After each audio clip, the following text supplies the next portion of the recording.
তো good morning সবাইকে। তো কেমন আছো সবাই বলো? আমি তো খুব ভালো আছি, আশা করি তোমরাও খুব ভালো আছো। তো এটা দেখতে পাচ্ছ যে ফারাক্কার যে গেটটা আছে 109টা, সেই গেটটা এখান থেকে পুরোটা দেখা যাচ্ছে, যে সমুদ্র এটা পুরোটা দেখা যাচ্ছে। আর ওই গেটের জল থেকে কি জলগুলো যে স্রোতগুলো, চলো সেটা দেখে নাও তোমরা সবাই, কতটা স্রোত জলে।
সাবধানে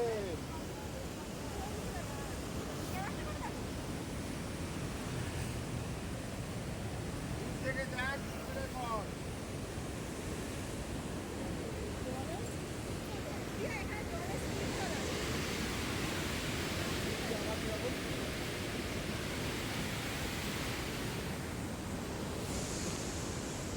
তোমরা ট্রেন ধরতে হবে না।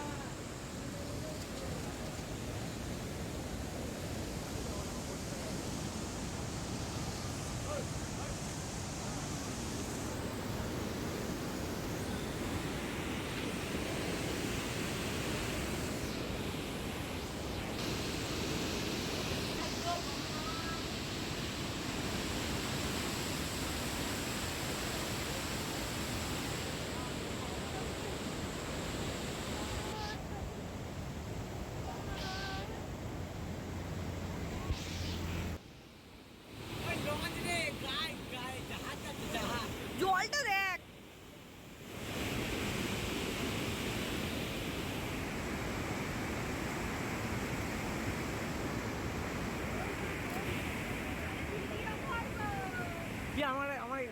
তো দেখতেই পেলে যে জলের কতটা স্রোত, আর ওই গেটগুলো খোলা ছিল, আর এই জলগুলোই কিন্তু আমরা খাই, যে টাইমে জলটা আসে, বুঝতে পেরেছি, ওই জলগুলোই আমরা খাই। আর এটা আমাদের বাড়ি ফিরে আসার দিন। তো এই station Farakka, new Farakka station থেকে আমরা ট্রেনে উঠবো। তো দেখতে পেলে ওই গেটগুলো কতটা স্রোত, ওখানে কিন্তু কোনো মানুষকে ফেলে দিলে 1 সেকেন্ডের মধ্যে বয়ে চলে যাবে। তো এই ভিডিওটা এই পর্যন্তই থাক। আমার ভিডিওটা ভালো লাগলে সবাই একটু লাইক কমেন্ট শেয়ার আর সাবস্ক্রাইব করতে একদমই ভুলবে না কিন্তু। তোমরা সাপোর্ট করো, আমরাও ভিডিও বানাতে খুবই ভালো লাগবে। আশা করি আমি তোমাদের আরও নতুন নতুন ভিডিও দিতে পারবো। তো আমার চ্যানেলটাকে একটু সাবস্ক্রাইব করে নিও। Thank you. সবাই ভালো থেকো, সুস্থ থেকো।